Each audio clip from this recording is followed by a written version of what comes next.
नमस्कार.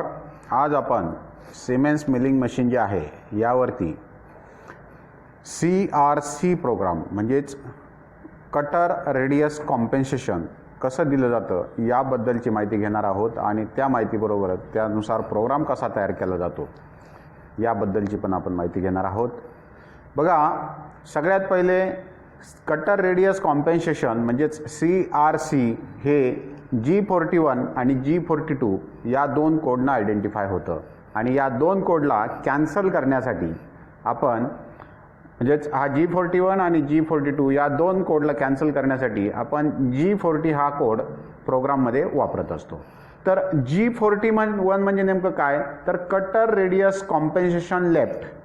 Cutter radius compensation left म्हणजेच आपण काय करतो, तो जो काय जॉब आहे त्या जॉबची सेव्ह राईट म्हणजे उजवी बाजू सेव्ह करतो. म्हणजेच आपला जो काय टूल आहे हा टूल या फायनल जो काय जॉब आहे या जॉबच्या डाव्या बाजूने निघून जाणार आहे.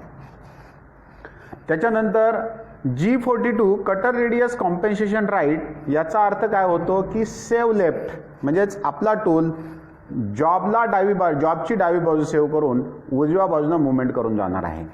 आणि G40 cutter radius compensation cancel याचा अर्थ आपला टूल जो आहे हा टूल पाथनं न जाता आपला टूल हा लेफ्ट साईडनं किंवा राईट साईडनं न जाता टूलची जी काय मुवमेंट आपण कोऑर्डिनेटमध्ये घेतलेली असेल म्हणजे टूलचा जो काय पाथ असेल म्हणजेच टूलचा जो काय सेंटर पॉईंट असेल हा सेंटर पॉईंट याच्यानुसार आपल्या टूलच्या पाथने ही जी काय टूल मुवमेंट आहे ही मुवमेंट होईल. बघा, यामध्ये आपण एक सिंपलचं ड्रॉइंग घेतलेलं आहे ज्याच्यामध्ये हा स्क्वेअर ब्लॉक आहे. या स्क्वेअर ब्लॉकला इथं आपल्याला एक इम्बॉस तयार करायचा आहे आणि हा जो काय इम्बॉस आहे याला इथं रेडियस आपण घेतलेली आहे 5 mm ची. हा स्क्वेअर ब्लॉक जो आहे हा 60 बाय 60चा आहे आणि मध्ये जो काय आपण इम्बॉस घेतलेला आहे हा 40 बाय 40चा आहे आणि त्याला प्रत्येक कॉर्नर रेडियस आपली 5ची आहे. आणि इथं आपण जी काय डेप्थ घेतलेली आहे ती 16 mm ची डेप्थ घेतलेली आहे आणि टोटल जॉबची हाईट आहे 36 mm. बघा, यामध्ये आपण ॲब्सोल्यूट कोऑर्डिनेट काढलेले आहेत. ॲब्सोल्यूट कोऑर्डिनेटमध्ये पॉईंट PT एक्स म्हणजे x axis, Y axis, Z axis आणि झेड ॲक्सिस. तर या ZB याचा अर्थ होतो झेडची बिफोर पोझिशन म्हणजे टूल आपला वरच्या बाजूला असेल ती पोझिशन आणि ZA याचा अर्थ होतो टूल आतल्या बाजूला जातो आफ्टर पोझिशन. यामध्ये W आपण कन्सिडर करतोय वर्क 0. वर्क 0ला आपण XYच्या व्हॅल्यू 0 0 म्हणतोय आणि टूल वर्कपीसला टच होऊ नये म्हणून आपण बिफोरची पोझिशन 5 आणि आफ्टरची पोझिशन 5 म्हणतोय. त्यानंतर पॉईंट नंबर 1 हा जो काय आहे या 1चे कोऑर्डिनेट आपण इथून इथपर्यंत जर आपण बघितलं ड्रॉइंगनुसार तर ड्रॉइंगनुसार हे अंतर 10 आहे, हे अंतर 10 आहे, हे अंतर 10 आहे, हे अंतर 10 आहे आणि इथं जी काय रेडियस दिलेली ही रेडियस आपली 5 आहे. याचा अर्थ पॉईंट 1 हे 10 अधिक हे 5 म्हणजे 15 mm असेल. वाय ॲक्सिसला हा 10 mm वरती असेल आणि बिफोर पोझिशन 5 असेल आणि या 1 पॉईंटला म्हणजेच आपला जो काय टूल आहे इथून वर्कपीसमध्ये एंट्री करणार हे -16 असेल म्हणजेच आफ्टर पोझिशन आपली -16 असेल. त्याच्यानंतर पॉईंट 2ला आपला टूल इथून इथपर्यंत मुवमेंट करेल. एक्स ॲक्सिस आपली 45 असेल, वाय तशी असेल 10.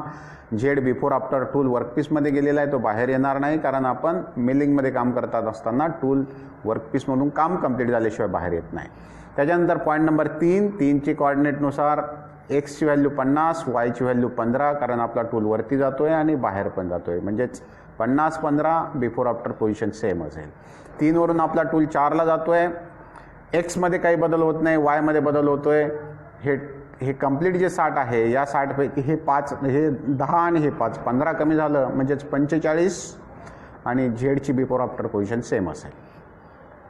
पॉईंट नंबर 5 एक्सला आपण मागे जातोय 5 mm म्हणून 45, वाय आपण अजून वरती जातोय म्हणून 50, झेडची बिफोर आफ्टर पोझिशन सेम असेल. पॉईंट नंबर 6 एक्स आपला 15 आहे आणि वाय आपला 50 असेल. झेडची before after position same. Point number 7 x आपला 10 असेल आणि वाय आपला 45. 7 वरून आपला टूल 8ला येईल. एक्स आपला 10, वाय आपला 15.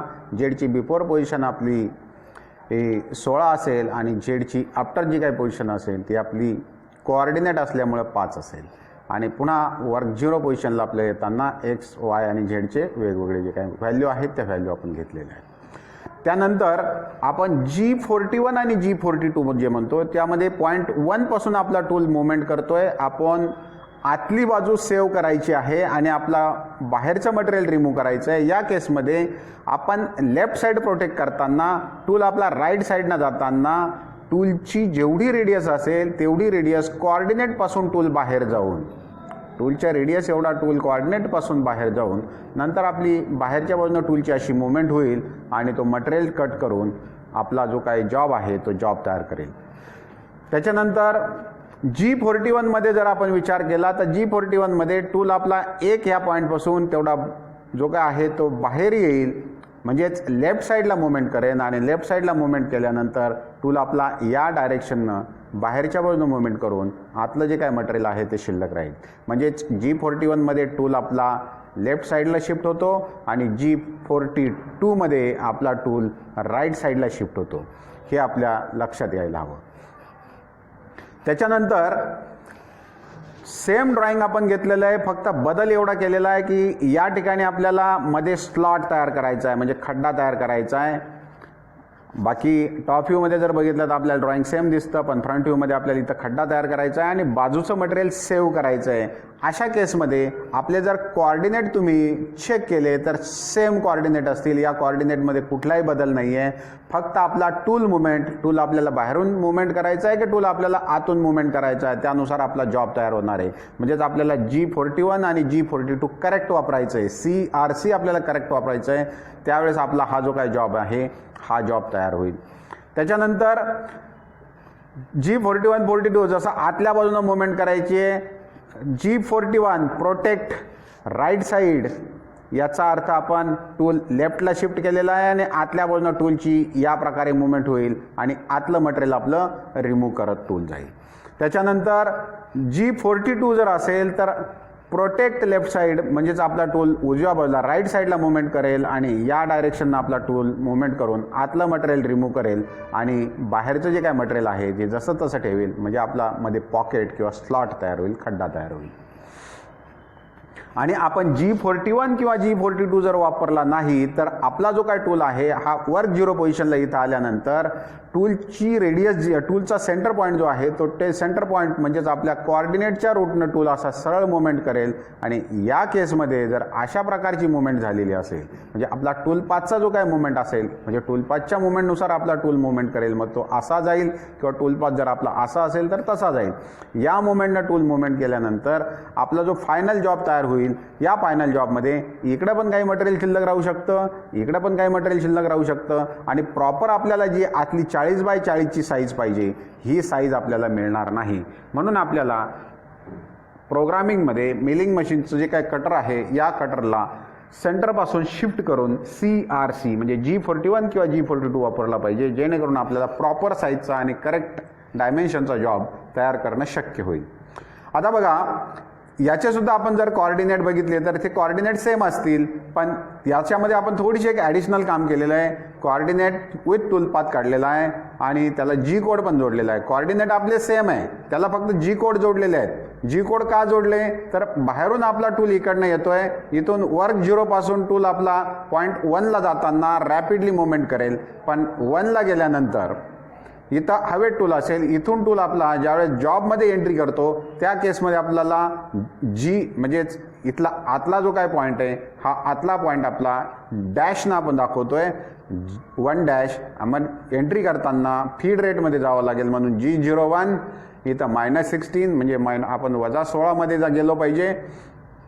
त्याच्यानंतर 1 वरून 2 म्हणजे 2 डॅशला जाताना पुन्हा G01, इथून रेडियस आहे अँटी क्लॉकवाईज G03 आणि या ब्लॉकमध्ये आपल्याला रेडियस लिहिणं आवश्यक आहे. 3 डॅशवरून 4 डॅशला जाताना पुन्हा G01, 4 डॅशवरून 5 डॅशला जाताना G03, 5 डॅशवरून 6 डॅशला जाताना G01, 6 डॅशवरून 7 डॅशला जाताना G03, 7 डॅशवरून 8 डॅशला येताना G01, 8 डॅशवरून 1 डॅशला येताना G03, 1 डॅशवरून 1 ला येताना G01 आणि इथून नंतर आपल्याला टूल होमिंग करायचं आहे की रॅपिडली पुन्हा होम सेफ पोझिशनला न्यायचं आहे, त्यानुसार आपण इथं ठरवू शकतो.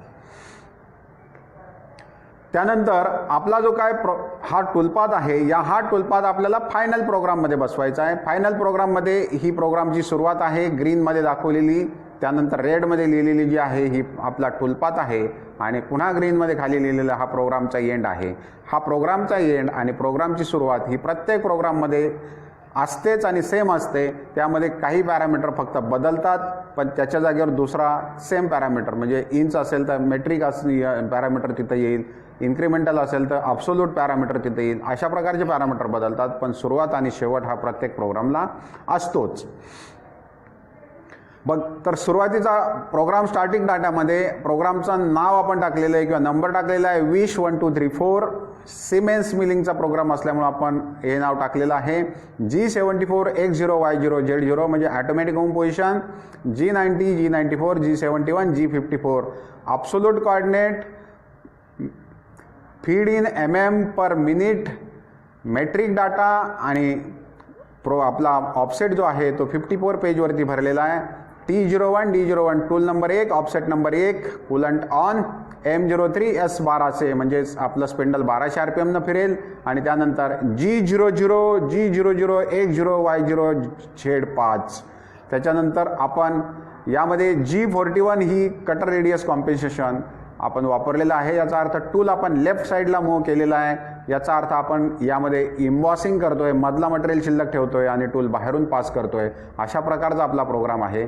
आणि हा प्रोग्राम नंतर जी कोड जोडलेला आहे त्यानुसार आपण कंप्लीटली इथपर्यंत येतो. एकदा इथपर्यंत पोहोचल्यानंतर आपला टूल आपण ज्यावेळेस बाहेर काढतो त्यानंतर पुन्हा आपण होम पोझिशन किंवा वर्क झिरो पोझिशनला जाताना G40 टाकणं आवश्यक आहे, जेणेकरून आपली जी कटर रेडियस कॉम्पेन्सेशन दिले गेलेलं आहे ते कॅन्सल होईल. आणि त्यानंतर पुन्हा automatic home position G74 X0 Y0 Z0.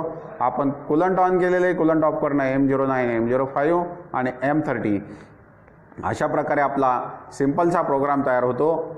बघा, आज आपण कटर रेडियस कॉम्पेन्सेशन म्हणजेच G41 G42 आणि G40 याचा उपयोग कसा केला जातो आणि त्यानुसार आपल्याला जॉबला एम्बॉसिंग तयार करायचं आहे की जॉबमध्ये स्लॉट किंवा खड्डा तयार करायचा आहे किंवा आपल्याला टूलपाथनं टूलला मुवमेंट करायची, हे प्रकारची जी काय कार्य आहेत हे कार्य कशी केली जातात, त्याचा प्रोग्राम कसा केला जातो याबद्दलची आपण माहिती घेतलेली आहे. थँक्यू.